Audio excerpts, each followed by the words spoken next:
I'm back, and I think we're gonna finish today. So let's go ahead and get our pot out. Hopefully my pot has dried somewhat and is just a little bit easier to work with today. I do have a lot of dry clay dust on here from this bag, and that's okay. I can just work that in or wipe that off. Now, when you've taken a step away, it's a good idea to go ahead and give your pot a look-see. You know, take a look at it, see if it's still feeling symmetrical, it's still coming out the way you intended. I think this is still kind of leaning this way a little bit, which when I rotate it that way is leaning towards me. It looks really good here, but it's a hand-built pot. That's okay. You know, I can stress about that, or I can be like, hey, this looks pretty good. It's pretty symmetrical, so let's keep moving. Yesterday, I finished making my slip, so I can show you how to use that today. So that's all mixed up and looking good. One thing that can happen if your slip is sitting for a while is the clay can settle out of the water, because slip is not a homogeneous mixture, it's a heterogeneous mixture. So like when you mix sugar into water, it dissolves, it becomes something else. When you mix clay into water, it's still clay and water. So if they sit long enough, the water will pool on top and the heavy particles of clay will actually fall down. That's why it's really important also with your glazes to mix them every time you use them, is because they are also heterogeneous mixtures. So the ingredients that make up the glaze and make the cool effects sink to the bottom. All right, science lesson over. I'm gonna need to go ahead and roll out that next coil. Last time I wadded up that last bit of clay, so I'll go ahead and get that out and use that first. And I'll go ahead and grab some more clay because I know I'm gonna need it. Not too much. I don't want to just let everything dry out while I'm working with this amount of clay. This is enough for now. Remember, we're just getting it into shape, and then we're going to start rolling it. Remember to do that candy twist if it starts to be lumpy.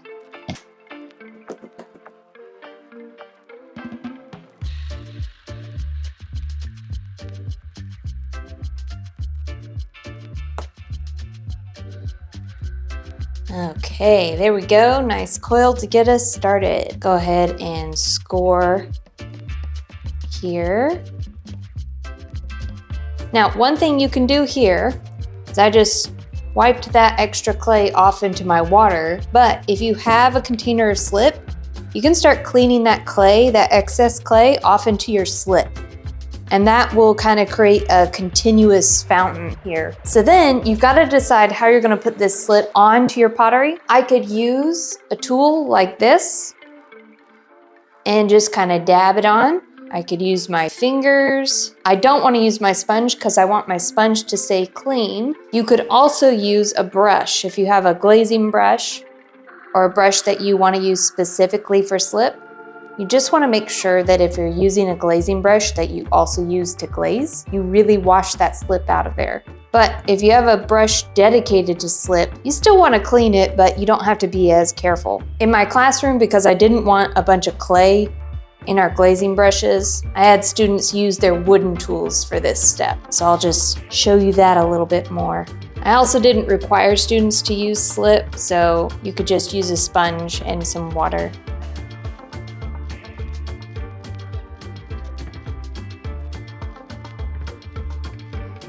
And then we're just gonna add that coil on as normal.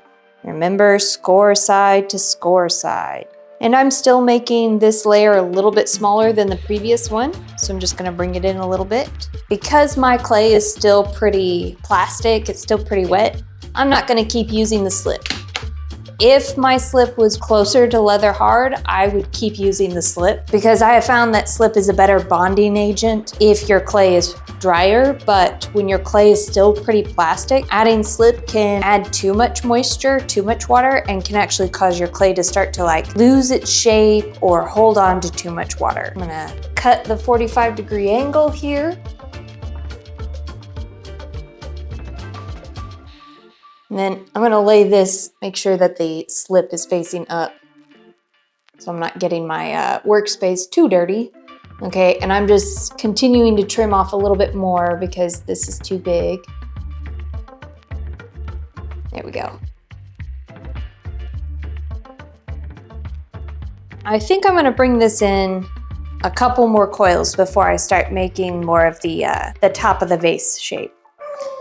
Remember to move all your tools and things out of the way, so that way you have plenty of room to roll out your coils.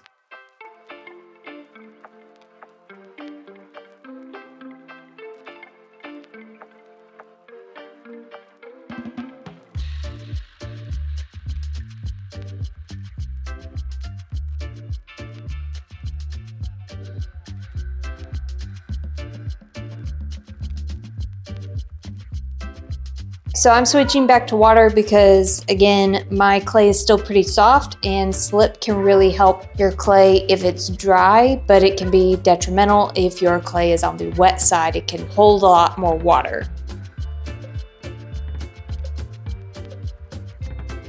There we go. Okay, let's go ahead and cut this one. Now remember, you could be done at any time. You don't have to make the exact shape that I'm making. So you might already have finished your pot. But I hope you're making something big and exciting. I hope you're making a shape that you're happy with, that you're excited to keep and finish. Okay, that's looking pretty good. Now, let me look at this another bit here. Yeah, I can go ahead and do the next coil. Okay, I'm gonna do a little test thing here.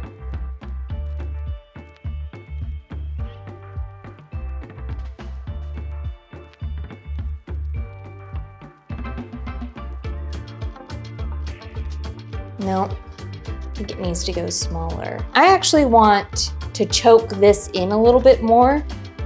So I'm gonna do a little doctoring on these coils. And I am going to cut through them right here. That's 2 layers that I cut through. And I'm gonna bring that further in. In fact, I'm just gonna peel that off. Yep. And I think I want to go even smaller, so I'm going to cut some more off. You can continue to modify it and make changes to it if you're unhappy. Yeah, I think I like that a lot better. Now I'm going to take this rib. I'm going to use it to kind of press some of that out. Can you see that movement happening here? If you made the pinch pot bowl with me, you probably saw me use the rib in a similar way there. Okay, and then I want to put this on here, and look, I'm going to make that so much smaller.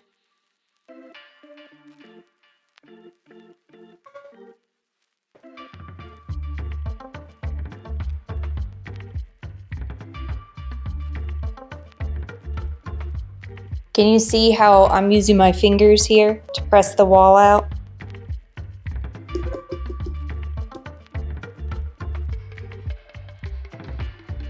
Okay, now let's see how that's going. Okay, those proportions are nicer. I like how that's going better. Okay, so I'm gonna go ahead and attach this coil.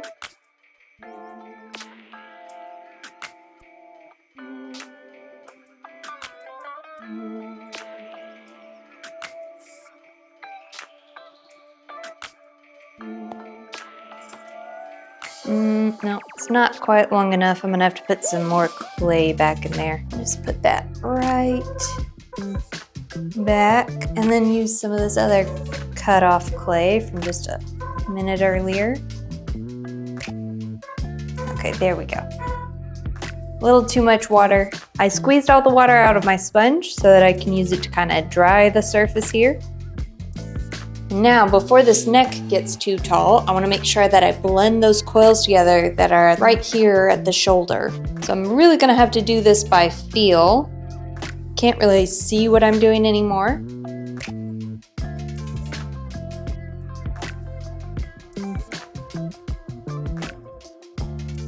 This is a good opportunity, if the shape is a little funky, to keep adjusting it. It's still allowing me to push the clay out a lot. Gone all the way around this ring. Now I need to go around this ring. Clay is really soft, so I really need to support it on the outside. Now this would be a great time if you use a heat gun or a blow dryer to dry your clay. You could do that to help get your clay a little bit more solid before you start blending. I'm at a weird transition point. I need to smooth these coils together and they're just a little bit too soft to do that. The other thing I could do is if I had another pot I was working on, I could take a break from this one, let it sit out for a couple of hours, and come back to it. Depending on the humidity where you live, it could take a couple hours. It could take longer. Pretty humid here in Arkansas most of the time. I'm gonna take another look at my profile. So this ring, I still want it to be in a little bit, so I'm gonna take some time to kind of push it in, kind of treating it like a pinch pot. But I don't want to pinch it too much and lose that coil.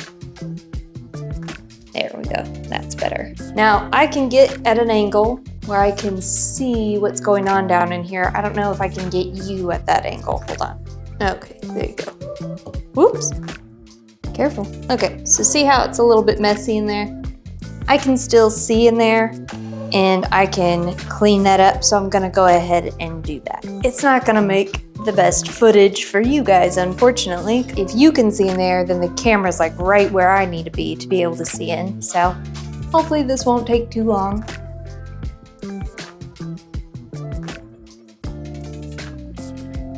I'm using my finger instead of a tool here because then I can really feel what I'm doing. So I don't need to be able to see it. And you'll notice I'm not even looking at my pot. Right here I can feel the transition between the older clay and the newer clay.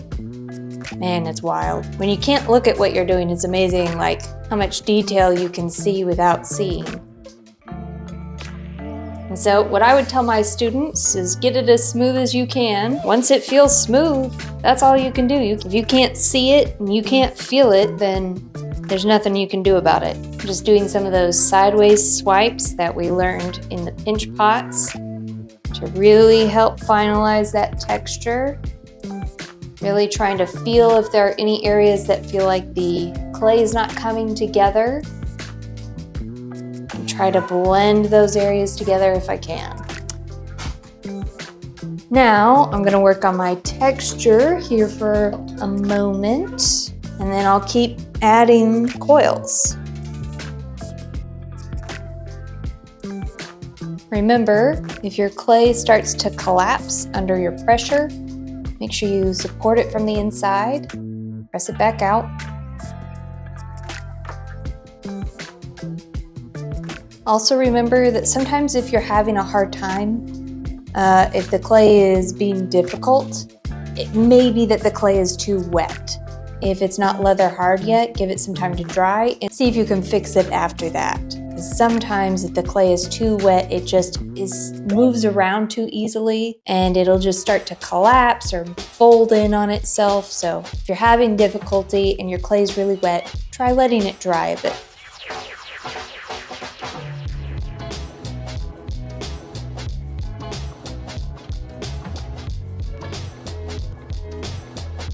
Now, I'm going to try to wipe some of this powdered clay off the bottom here.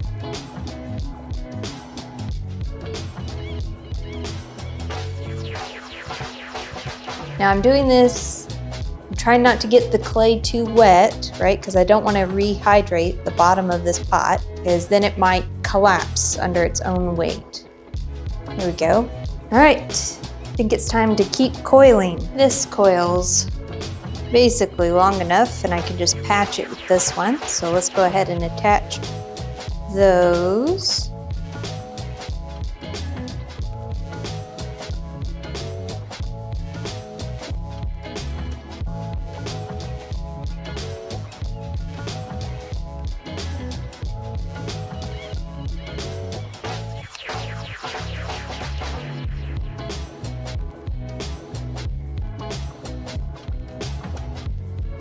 Looks good. Next coil. I'm not sure how many more I'm gonna do, maybe 3 or 5. The nice thing is now they're short enough that I could probably get 2 layers out of this one.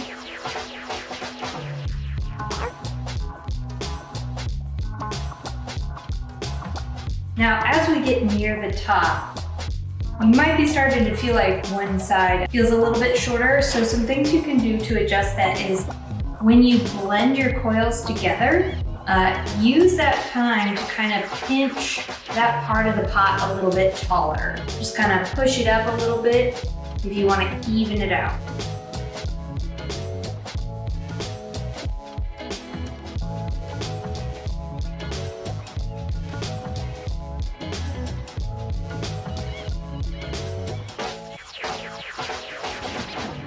Oh, are you not recording? What just happened? Oh, no space on memory card. Okay, I gotta take a break. I'll be right back. Okay, made some more room on my SD card. So now we're good to go. This has had a little while to dry, which is actually kind of nice. This is a little bit stiffer, not super dry, just a little bit. Gonna be a little bit easier to work with. Okay, I left this scored and this scored, so we're gonna go ahead and just add water. Now I think this layer, I'm starting to go straight up. Yep.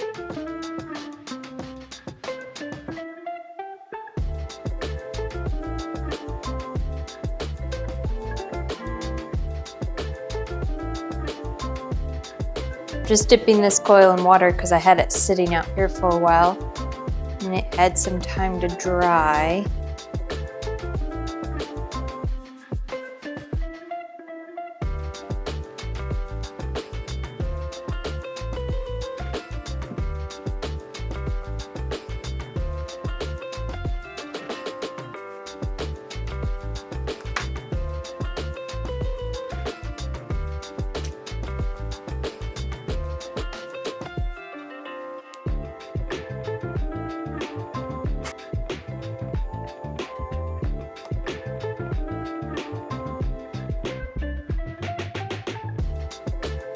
Okay, that's coming together. I think at least one more coil, and I may go ahead and roll 2 just to see how it looks.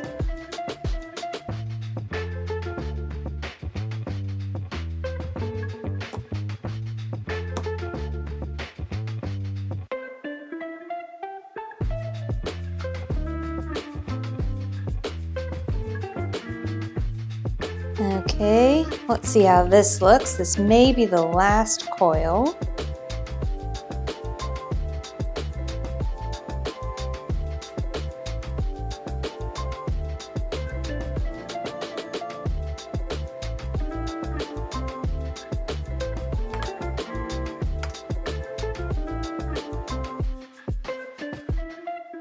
All right, if it is the last coil, I want it to stick out just a little bit more than the previous 2 coils, but let me see.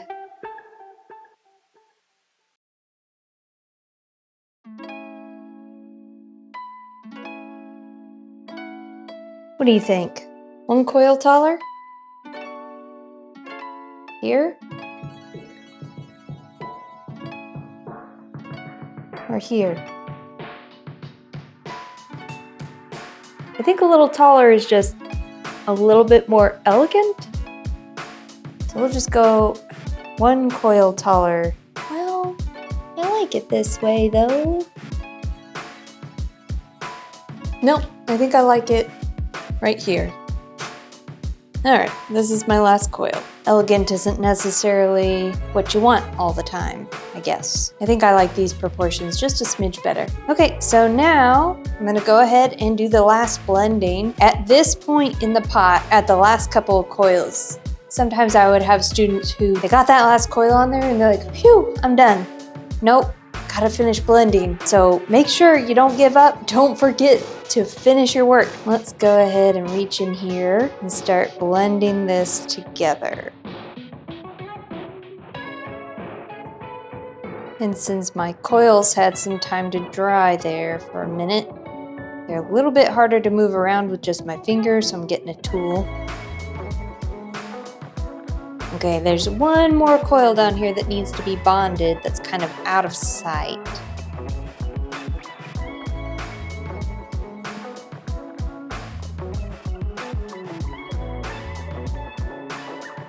Okay, and then I'm just gonna go around 1 more time with some more of those kind of swiping pinches to really try and smooth everything out. And then I just want to make this top part where it flares out look good because we can see that part. Now, if any part on the lip when you're done feels particularly high or low, you can take a needle tool and just trim it. So like, well, I don't really feel that way, but let me do it anyway. So let's say this part feels kind of high. I can just take my needle tool, skim some of it off, and then I can dip that in water where it feels a little bit thinner, maybe over here, and just add that in. Now I don't really feel that way, so I'm actually gonna take that off, but you can blend that in to where it looks like it was always one piece. Here, I'll put it on. Well, that's where I just cut it off of. Oh well, I'll just put it back. Okay, and you just pinch and smooth it back in. And you can also use those pinching techniques to like make the wall more even, pinch it a little bit taller if you need to.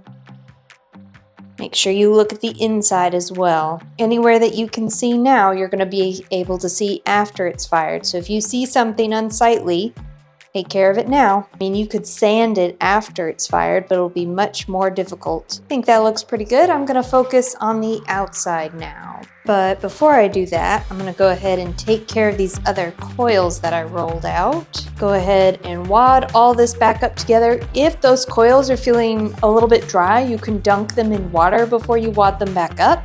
If they're like beyond leather hard or they're bone dry, just recycle them. Now that I've put all my clay away, I can focus on finishing. Okay, I've got kind of big crack right here. So I may see if that clay will go together for me, but I may have to plug it up. In fact, a little bit of scrap clay I'm just gonna stuff in there.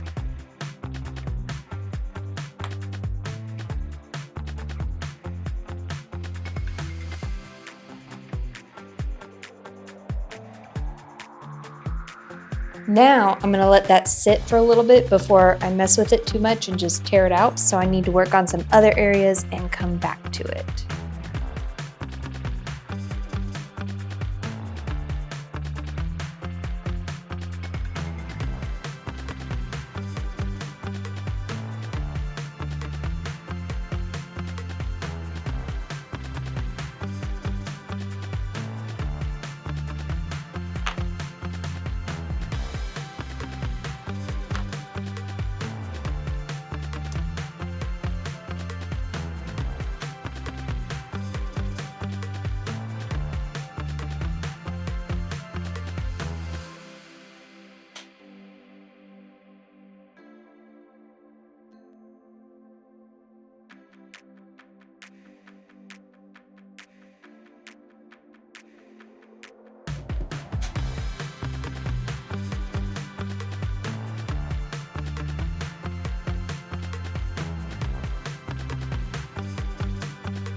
Okay, I've gone over everything else, so the last thing to do is to finish up this patch.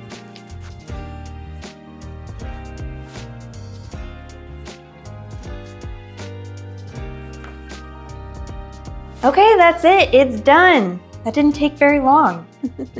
You might be thinking, that took forever.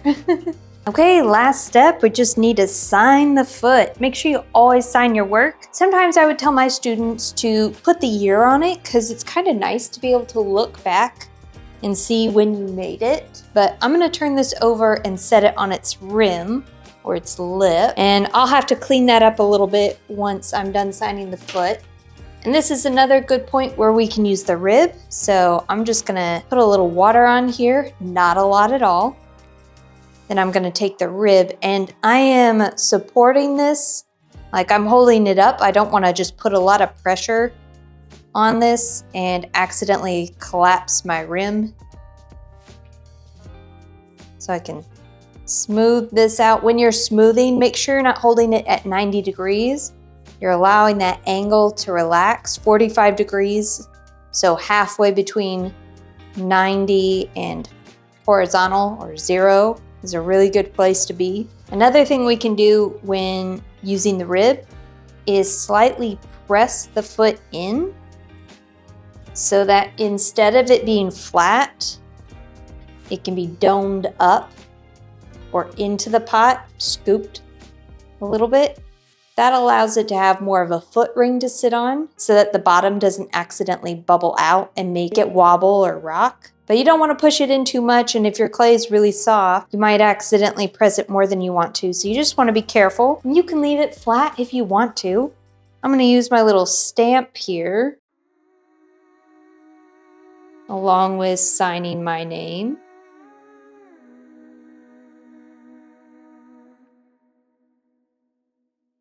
I don't want to set this right side up immediately because I want the crumbs in my name to dry and be brushed off first. I also don't want to leave it sitting on its rim. So I'm going to make a little towel pillow real quick.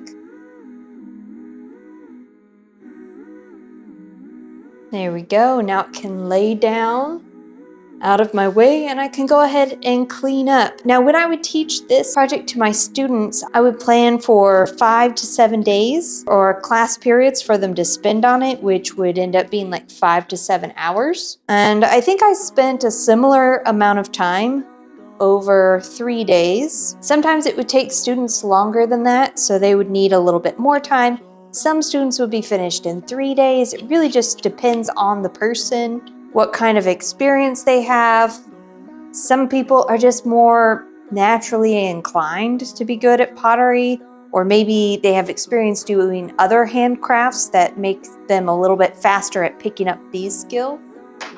Okay, that's all cleaned up. I am gonna put my pot in a bag to stabilize it for a little while. Since the bottom portion is drier than the top portion, I don't want the bottom to dry out faster and shrink faster and cause any cracks in the coils. So I'll go ahead and put this in a bag, but I'm still gonna leave it in my towel. But we don't want the towel to be moist or to hold moisture and grow mold. So what I'm gonna do here is I'm gonna pick up my pot, take my bag, and slide my pot into my bag. I'm working on top of the towel. And because I do want the pot to dry, I just don't want it to dry too quickly. I could just leave the bag open to encourage it to dry, but dry slowly. I could also kind of seal it up a little bit and just leave a big air bubble. That way the clay can homogenize, the amount of water can even out throughout the pot. And then I can take it out of the bag when I'm ready to fully dry it. All right, and let's go ahead and finish cleaning up.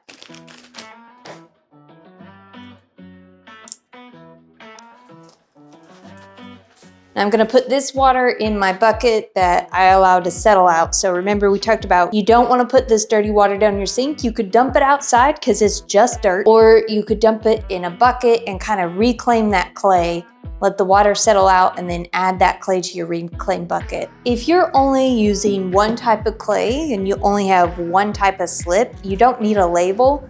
I have a lot of different clays happening in my studio. So I'm gonna put a label on this so that I know what kind of clay this slip is made out of.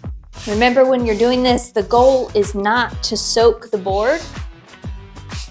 You just wanna get it wet enough that you're picking up all the dry clay that's on the surface. So you really don't even want the sponge to be dripping. You want the sponge to be just damp. So I squeeze out as much extra water as I can. And I'm really only getting the surface wet. And getting it wet isn't the point. The water is supposed to help pick up the clay. That's it. I hope you had fun. I hope you made something cool. I'll see you next time.